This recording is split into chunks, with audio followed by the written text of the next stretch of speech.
Bonjour et bienvenue dans notre programme Glorieuse Destinée. Quelle joie de saisir ces quelques minutes pour nous concentrer sur l'importance de la croissance spirituelle. Dieu veut notre croissance à tous et rien de tel que la prière pour remettre ce désir de croissance entre les mains de Dieu. Prions quelques instants.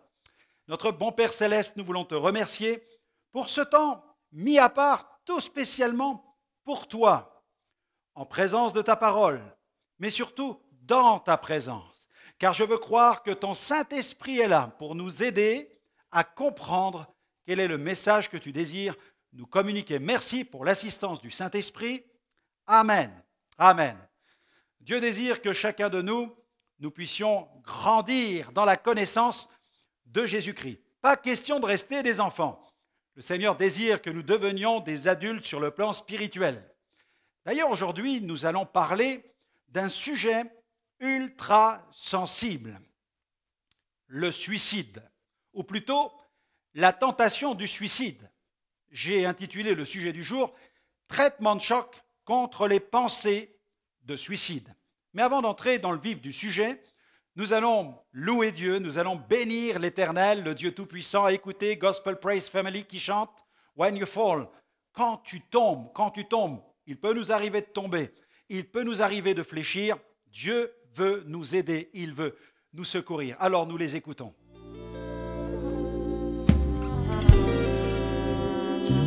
When you fall, there are angels there to catch you when you fall. There's a Savior who can hear you when you call. When you fall, when you cry, and you cannot figure out the reasons why.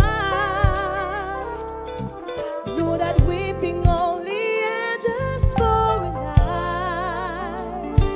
When you cry, when you fall, know that God will never take His love away. He is faithful to His people. Come with me. Hear me say, when you fall,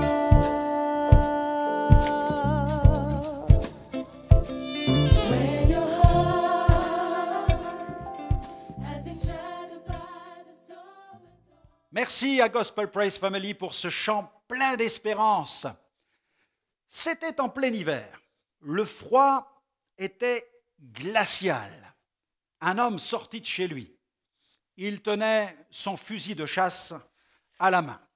Et quelques instants plus tard, un drame allait ébranler un petit village, ce petit village tranquille situé au pied d'une montagne. Richard venait de prendre la terrible décision de mettre fin à ses jours. Il avait décidé brutalement de prendre congé de la vie. Il marcha sur plusieurs centaines de mètres pour atteindre la rivière. Là, il serait seul et pourrait passer à l'acte. Il avait résolu de descendre dans l'eau, de se tirer une balle sous le menton et quelques instants plus tard, le courant emporterait son corps loin, très loin. Arrivé sur place, Richard descendit dans la rivière. Il avança de quelques mètres. Il avait de l'eau jusqu'au bassin. Il plaça le canon de son arme sous le menton et il attendit quelques instants. La décision était dure à prendre. Il était là, debout. L'eau devint peu à peu comme un miroir autour de lui. Et alors qu'il se penchait en avant et qu'il était sur le point de tirer, le doigt appuyé sur la gâchette, une image lui sauta à la figure, celle que la rivière lui renvoyait. Et dans ce miroir, il aperçut son visage, celui d'un homme dans une profonde détresse. Il voyait cet homme prêt à mourir. Il ne pouvait laisser faire une telle chose. Il devait venir au secours de cet homme en détresse qui n'était autre que lui-même. Cette image subite qui ne dura que quelques secondes le stoppa net. Cette confrontation avec son image le bouleversa. Il s'écria subitement, « Dieu, si tu existes, fais quelque chose, délivre-moi ». Et c'est ainsi que Richard échappa au suicide et à la mort. Ce face-à-face avec sa propre détresse désamorça Richard. Nombreux sont ceux qui ont échappé au suicide tout simplement à cause du téléphone qui sonna au moment où ils étaient sur le point de passer à l'acte. Ce dernier moment, fort heureusement, fut le bon moment. Malheureusement, tous les candidats au suicide n'ont pas tous la chance d'être déconnectés de leur désir d'accomplir l'ultime acte fatal. D'autres ont trouvé la force d'y renoncer en se raccrochant à leurs enfants, se refusant de leur faire subir les effets dévastateurs d'une telle tragédie. Alors que certaines personnes sont bien connues des services d'urgence parce qu'elles sont des récidivistes notoires en matière de suicide, d'autres, par contre, ne lanceront jamais aucun appel au secours. Et il leur suffira d'une fois, une seule fois, pour réussir. Le suicide, un mal toujours actuel. 804 000 personnes se suicident chaque année dans le monde, selon le dernier rapport de l'Organisation mondiale de la santé basé sur l'année 2012, soit une personne toutes les 40 secondes. Pouvez-vous imaginer cela? Toutes les 40 secondes, quelqu'un décide de mettre un terme à sa vie. Le suicide fait davantage de victimes que la guerre ou les catastrophes naturelles et concerne le monde entier. Le suicide représente 50% des morts violentes chez les hommes et 60% chez les femmes. Le chiffre en France, 10 093 personnes se sont suicidées en 2012, 7 475 hommes, 2 618 femmes. Et les personnes âgées sont les plus touchées. En 2006, le pays d'Europe le plus touché par le suicide était la Lituanie, suivie de près par la Russie et la Biélorussie. En Belgique, par exemple, 2000 suicides sont recensés tous les ans, ce qui représente la première cause externe de mortalité. Le Royaume-Uni se situe avec la Finlande, la France et le Danemark bien au-dessus de la moyenne mondiale. Chaque année, en Suisse, on compte 1300 à 1400 suicides.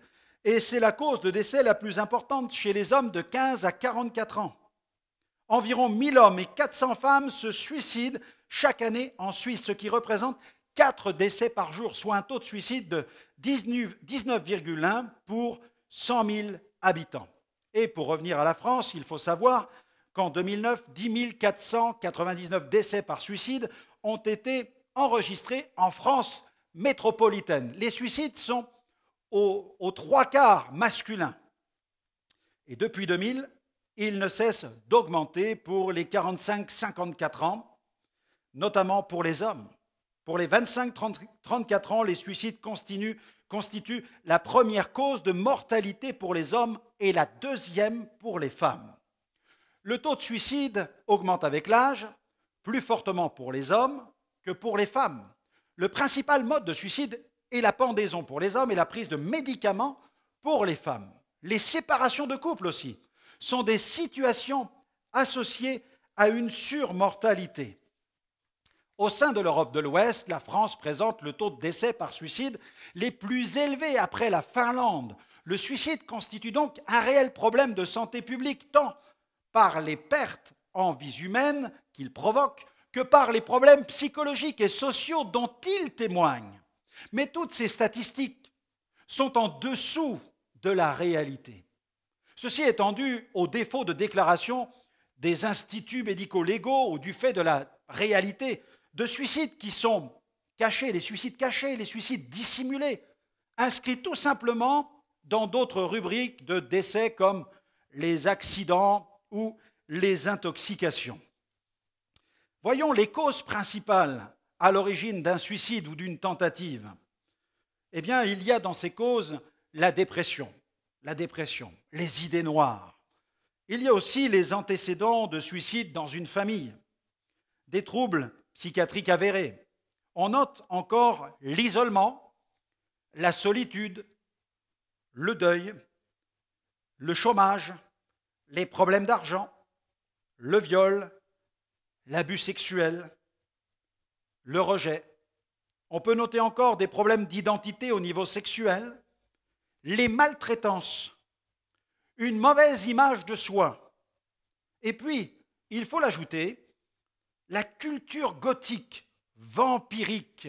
Et oui, l'univers obscur de l'occultisme. Je lisais dans un magazine ce témoignage qui m'a fait froid dans le dos. Le 23 décembre 1985, à Reno, aux États-Unis, 2 garçons de 18 ans ont pris place sous un saule et se sont fait exploser la tête à coups de fusil. Le premier est mort sur le coup. Le second, atrocement défiguré, a survécu. Il a expliqué plus tard que lui et son ami avaient suivi les directives d'une chanson de leur groupe fétiche, Judas Priest, un groupe de heavy metal. Cette chanson invitait les fans à s'installer sous un saule pour découvrir un monde meilleur au-delà de la mort. Qui n'a jamais entendu parler non plus de la chanteuse Dalida? Dalida flirta longtemps avec la mort pour finalement réussir à partir. Elle a connu plusieurs chagrins d'amour. Elle a vu plusieurs de ses plus proches amis se suicider. Elle a commis plusieurs tentatives de suicide. Et ses 2 plus grands amours se sont suicidés, provoquant le drame de sa vie. Elle chantait d'ailleurs, elle chantait ceci: le soir où je m'en irai, finalement, je le ferai à ma manière. J'aimerais au tout dernier appel faire mes adieux au soleil à ma manière. Le soir de son départ, elle s'habilla tout en blanc, elle a mis des lunettes noires, elle avala des somnifères et s'endormit pour toujours. Et puis, dans la rubrique Faits divers d'un journal, j'ai pu lire qu'avant de se donner la mort, un jeune lycéen avait inscrit sur le mur de son dortoir « Ma vie est un enfer ». Un jeune étudiant de Pretoria, en Afrique du Sud, 18 ans, déprimé par ses mauvais résultats aux examens, s'est tué d'une balle dans la tête en présence de ses amis. Quand la chanteuse italienne Loredana Berthe, épouse du tennisman Björn Borg, fit sa tentative de suicide, elle déclara « Je suis fatiguée de cette vie, j'ai eu trop de désillusions ». Jesse Livermore, surnommé l'ours de Wall Street, Neo Fraser, président de la Banque des règlements internationaux, Ivan Krager, chef du plus puissant monopole, se sont eux aussi suicidés. Ils possédaient pourtant la puissance, la culture, l'argent, la célébrité, le prestige et l'intelligence. Ce désir de prendre congé de la vie brutalement concerne tout le monde. Cela concerne tout le monde. Il y a un appel au secours qu'il nous faut entendre. Il y a un véritable appel au secours. Une personne qui cherche à se suicider ne cherche pas forcément à mourir. Il nous faut comprendre cela. Elle cherche surtout à échapper à sa souffrance. La personne qui cherche à se suicider n'est ni courageuse ni lâche. Elle est tout simplement désespérée. On raconte que sur 10 personnes qui font une tentative de suicide, 7 avertissent leur entourage. Quelqu'un qui pense ou qui parle de se suicider est en train de lancer un appel au secours. Il ne faut surtout pas l'ignorer. Il faut prêter l'oreille aux cris de cette âme en souffrance. Le suicide est toujours l'issue fatale à un profond mal de vivre.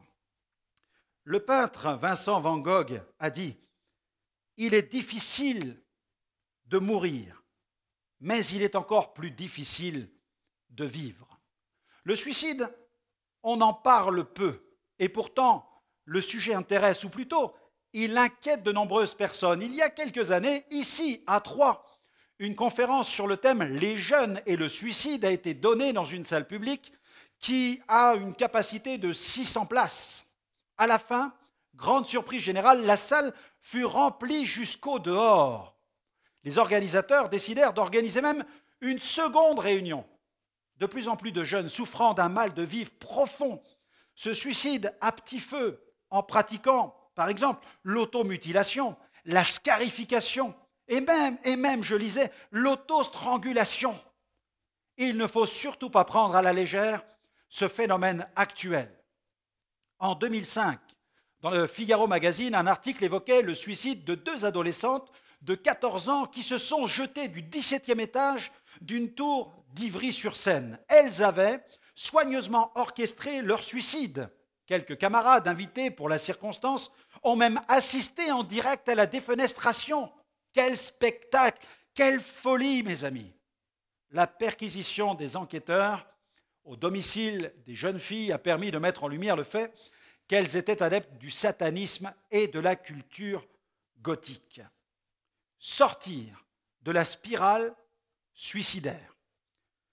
Selon l'INSERM, on considère que le suicide emprunte un processus dans lequel on peut identifier plusieurs phases.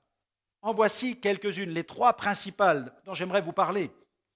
Les pensées ou les idées suicidaires. C'est la première phase. La deuxième, la crise suicidaire, c'est-à-dire les pensées de suicide deviennent omniprésentes.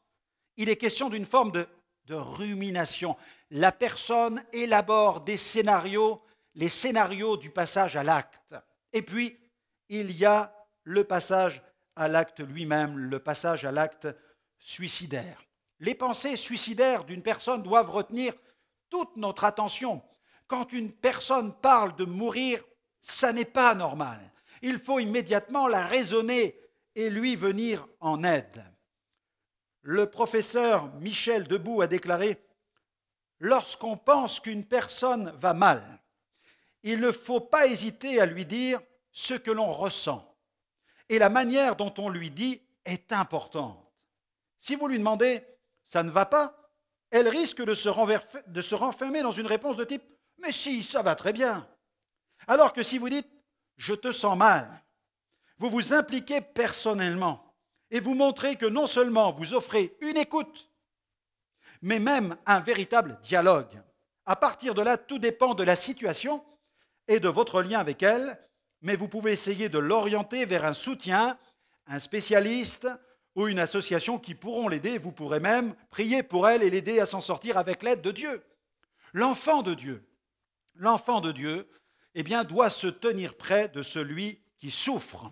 Par sa présence et le dialogue, il peut briser le cercle vicieux des pensées suicidaires et aider la personne en proie à ses idées noires à quitter cette spirale infernale. Nous allons lire un passage dans la parole de Dieu, dans le livre du prophète Ésaïe au chapitre 50, le verset 4. Il y a un texte magnifique qu'il nous faut nous saisir. Il faut que chacun de nous puisse maintenant le saisir, s'en emparer, l'apprendre, le proclamer et le mettre en pratique. Le Seigneur, l'Éternel, m'a donné une langue exercée pour que je sache soutenir par la parole celui qui est abattu. Il éveille chaque matin mon oreille, il éveille mon oreille pour que j'écoute comme écoute des disciples. Amen. Gloire au Seigneur. Dans les quelques lignes qui suivent, j'aimerais m'adresser à celui qui est tourmenté par des pensées suicidaires. J'aimerais lui venir en aide à travers de ces quelques conseils. Le suicide, il faut le comprendre, le suicide ne sera jamais la meilleure façon de mettre un terme à la souffrance. La souffrance n'est jamais virtuelle, elle est bien réelle. Celui qui souffre ne rêve pas, il ne joue pas la comédie. Mais si des gens autour de lui ont l'impression qu'il exagère, Dieu, quant à lui, le croit.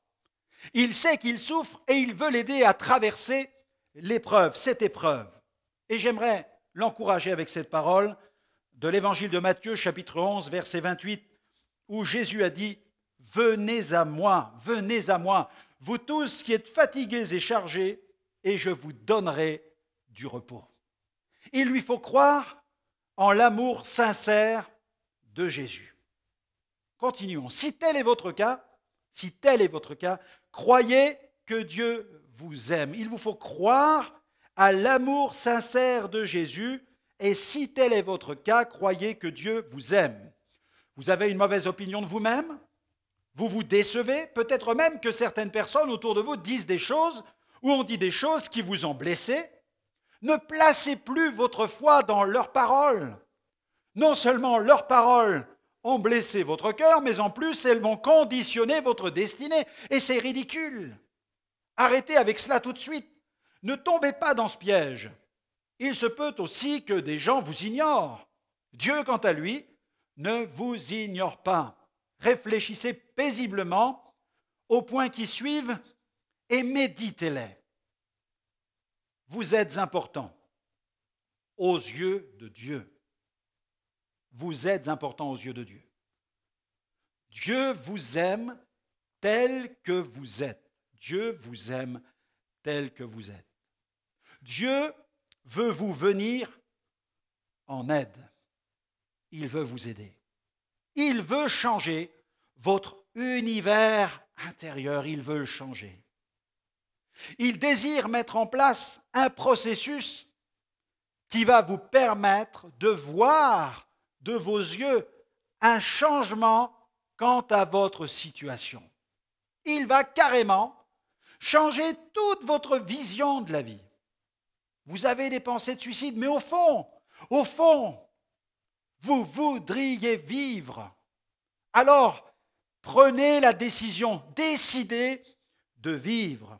Jésus a dit, prenez cette parole par la foi, dans Jean 7, verset 38, « Celui qui croit en moi, des fleuves d'eau vive couleront de son sein, comme dit l'Écriture. » Ces fleuves sont pour vous aujourd'hui.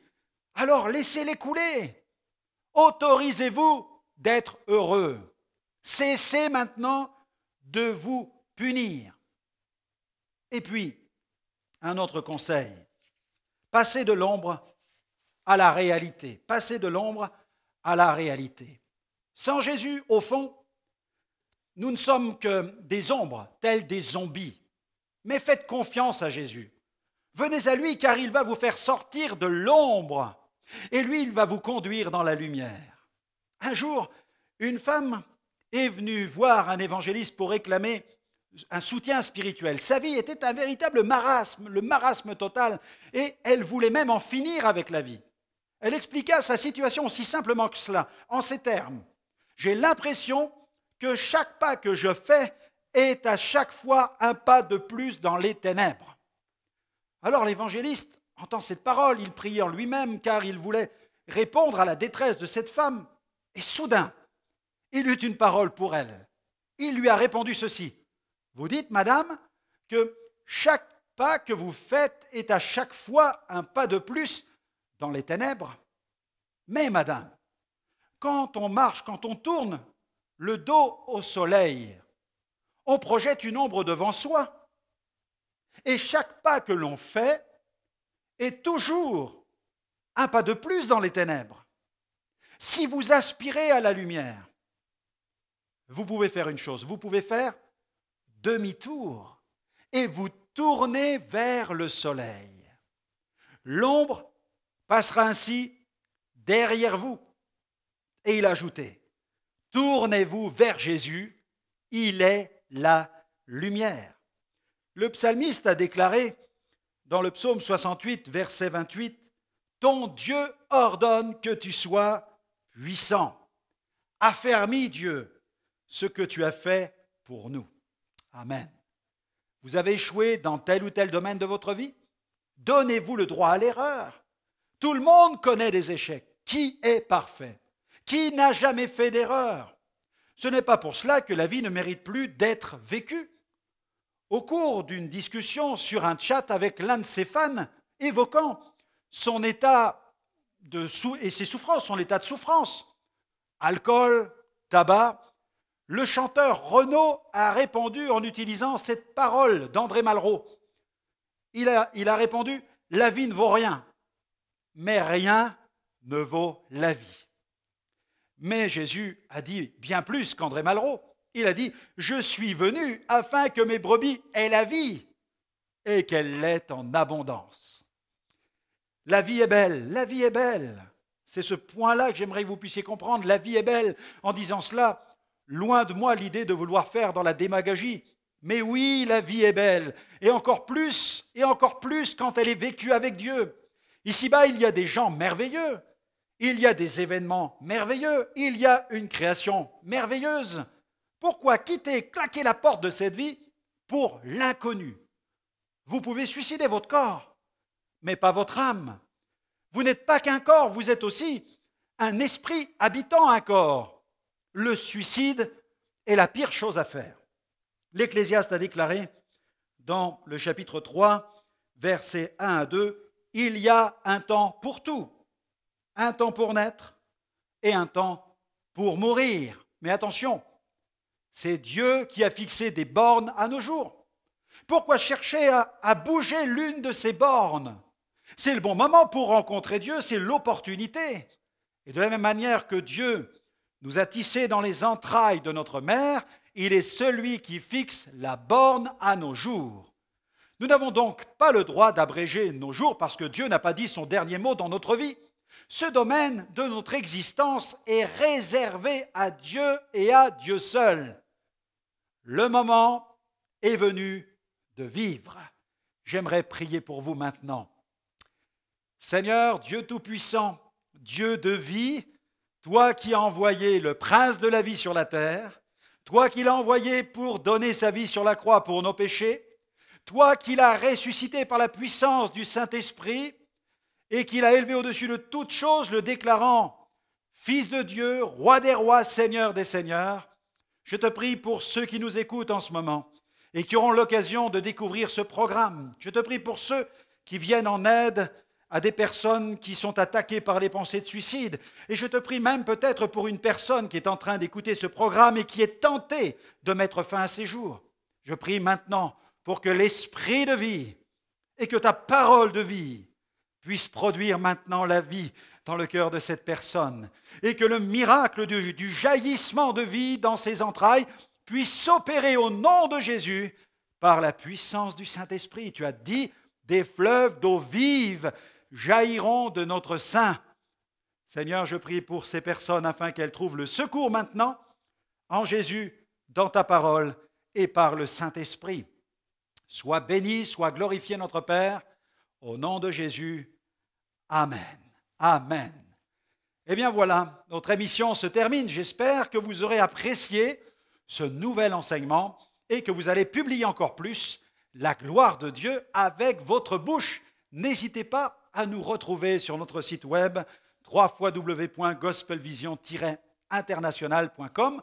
Vous y verrez de nombreuses émissions en replay. Elles vous feront, j'en suis sûr, un énorme bien. Que le Seigneur continue à répandre sa grâce sur votre vie et qu'il vous fasse pleinement entrer dans votre glorieuse destinée. Que Dieu vous bénisse et à très bientôt.